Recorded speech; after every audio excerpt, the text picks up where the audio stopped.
All right. Well, next up, we have social media monitoring automated with Melissa Thomas, Vice President and Head of Compliance for ActiveComply. How are you, Melissa? Doing just fine, except for a slight cold I have here, Tony. So, if anyone wants to laugh, if I have some pitch changes, that's fine. I won't hear you today. If I sound like a 13-year-old boy, I'm all Puberty is okay. coming on It's strong. Yeah, I perfect. hear It's you. perfect. Well, and you've got a two for today as well because you're going to be on our compliant marketing, the new focus for regulatory areas. So that's going to be a little bit later today as well. So get you some tea and some nice lemon. Two Um, opportunities for these voices, that's You right. hear them all. Okay. Excellent. Well, without further ado, I will turn it over to you, Melissa, and automating Awesome. the social media monitoring. Awesome. I will share my screen. Everybody see my screen okay? Yes, I can see it. Awesome. Then we will dive right in. So, for those who may be unfamiliar with ActiveComply, we are a social media monitoring and website archival platform built specifically for the finance industry by the finance industry. And how we came into being is two neighbors had lunch, one being the CEO of a mortgage lender, the other being a software developer. The CEO was talking about the need for social media compliance. He knew that he needed to have it. He was using a current vendor, but he was really unhappy with the results. So out of that conversation, ActiveComply was born. We came into being to solve the issues for the mortgage industry that are a little bit more niche that some of the other providers weren't aware of. We've been on the other side of it. We've done manual monitoring, and we know how arduous that can be as a process. We've built these solutions with our lender partners in mind. So here we're starting on the executive reporting dashboard. This gives you a pinpointed view over the past 7 days of the social media presence for the company. You can see out of 51 posts for this example account, there was 16 instances of a policy alert. Now, what we mean by that is we found some instance of mortgage advertising. So much of social media is just the normalcy out there. I went to so-and-so's baby shower. Here's what I had for lunch. Not things that lenders would be responsible for from a mortgage advertising standpoint. We sift through that normalcy and extract what you care about, what you're responsible for. The other part of social media compliance is archiving all that content. Lenders have to hang on to mortgage advertising for 2, 3, 4 years, depending on the state. That's really difficult to do if all of your LOs are their own individual marketing departments. We take the headache out of that and help you with your regulatory audits from a state by state level. You can also see trends, more big picture overview over the past 6 months. You're able to toggle off different platforms and see how others are being utilized by your institution. And this gives you a holistic overview of the social media presence of the company, which platforms are being utilized, what accounts are doing the most posting, does that correlate to their sales numbers, which accounts are causing the most issues, maybe those people need some additional compliance training, right? So let's talk about how we got here. ActiveComply uses NMLS consumer access data to build out our demo accounts and facilitate social media monitoring for our lender partners. We start this in discovery. This is where we do our external search using that NMLS consumer access data to find instances of company level branding on social media, one or multiple instances. And if we find that on the social media platforms we monitor, we're going to pull in those accounts automatically in discovery, and you get a preview of what that looks like, what we would call a profile card. This gives you enough information to hopefully make a decision. Yes, this is one of my current employees. I definitely want to monitor what they're up to and see what they're advertising on social media. You see a profile photo, a cover photo, the name of the account, the about section, and the impressum if there is one, contact info, and what platform it's from. If you're ever uncertain about who this person might be or you need to take a closer look, you simply click on the icon, a new window opens, you can take a closer look at that social media profile. But to save you time from toggling back and forth, you're able to say, yes, I definitely know this employee. I want to add them to the system and make sure I'm ready for those audits later on down the line. You simply hit the big red enable monitoring button. And that's it. You don't need any LO interaction, any LO buy-in. We pull it in automatically and we monitor it automatically. So much of the arduous process of social media monitoring is getting that LO buy-in. We know it's difficult to get LOs to do anything that's not pay related. So we've taken that process out of the mix for you. You're able to isolate by a specific platform. If you're wanting to filter by Twitter, you're able to do so. Maybe that's not a platform you allow. You can isolate those particular profiles and get those taken care of. Easy peasy, no issues. So discovery is the first step. We find an account. You say, yes, I want to add it to the system. What happens next is our internal second scan. We're going to take a look at that profile and scan for profile compliance with licensing, equal housing, state by state, etc. Anything that's missing is going to end up in the profiles pipeline here for your review. We also take a look at the content. What are the LOs advertising and publishing on that account? That's going to end up in our content alerts here. So we'll go ahead and take a look at that first. This is where we see a lot of violations take place around TILA and UDAP and things of the like. LOs don't necessarily consider social media advertising right up front, but we know that regulators do. Just like before, instead of a profile card, you're going to see a postcard, who made the post, when, what all is involved in the text of that post, as well as any images that might be affiliated.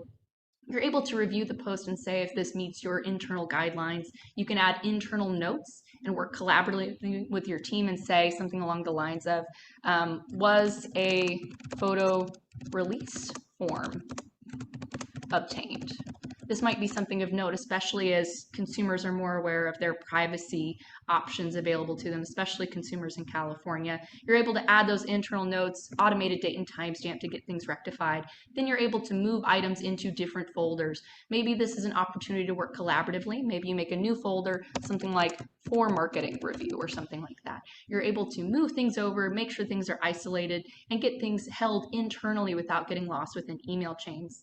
You're also able to clear out items if you don't think they're an issue. Nothing is ever gone. Within ActiveComply, you can always pull it right back up to the front from that archive if need be. A big part of what we do here at ActiveComply is the utilization of technology to make your life a little easier, right? So we use OCR technology to also scan images for keyword triggers and mortgage advertising. So much of social media is just images, right? So we can see from this example, from the image was pulled debt, credit, score, income, things of the like.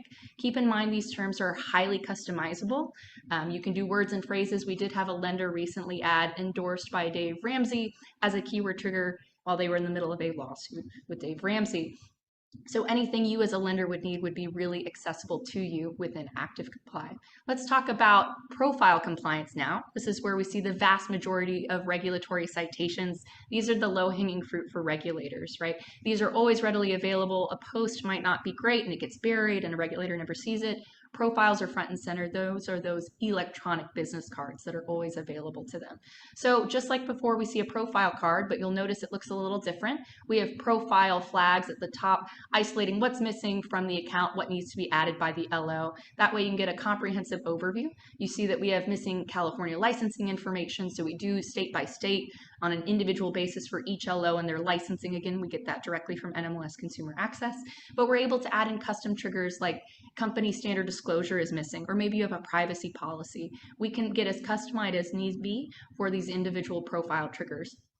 So we found it and we know what's wrong. Now what happens? The really arduous part of social media compliance is also going to be issuing that corrective action. I used to do this manually, so I know that sometimes that falls to the back burner or you forget about it as you have those state exams. We try to escalate that for you. So if we hit the ticket button, a new window opens. Lenders have the opportunity to issue corrective action directly from ActiveComply to the licensed employee. And we make this process a speedy one for you. So we see over here the 4 profile flags that have been isolated.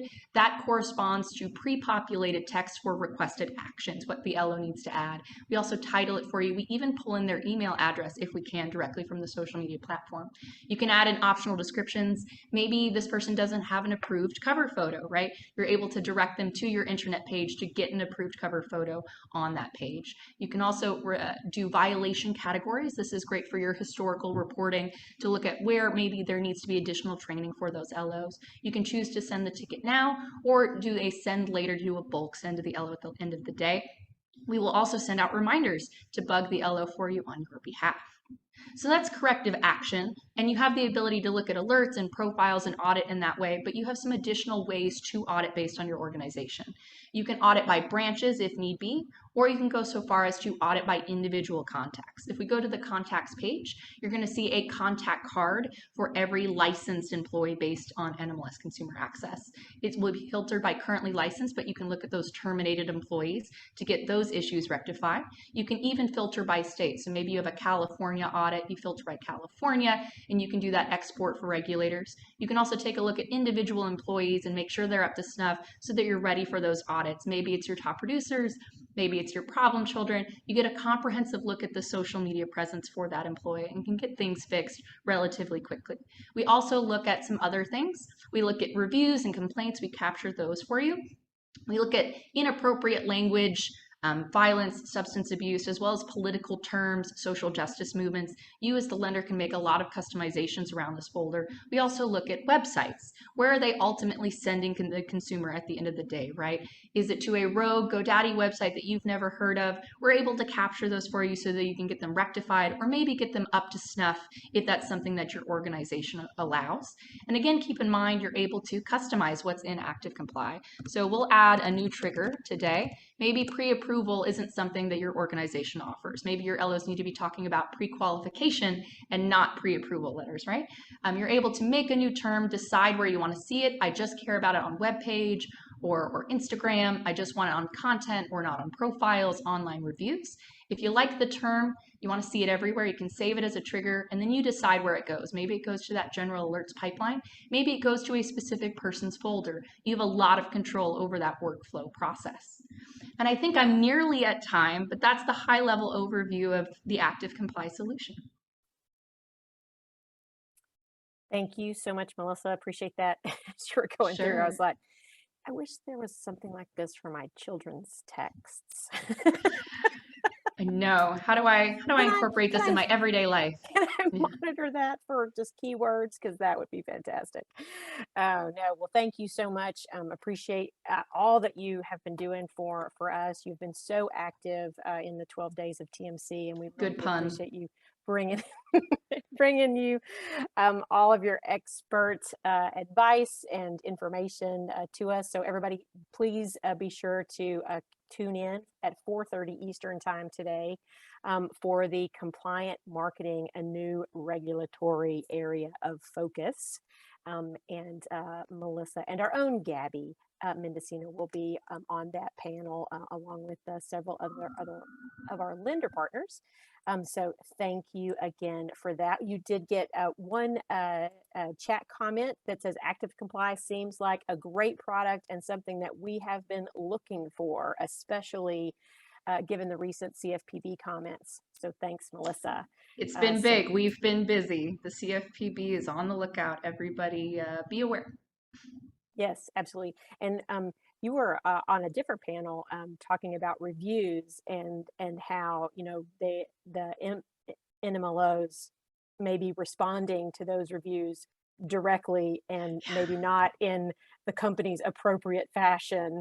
So those are also things that you can capture and so yeah, it's an endless Yeah. amount of Don't things to miss out on watch. our second presentation today. You get a second helping of this voice, but a lot of great info from my co-panelists as well.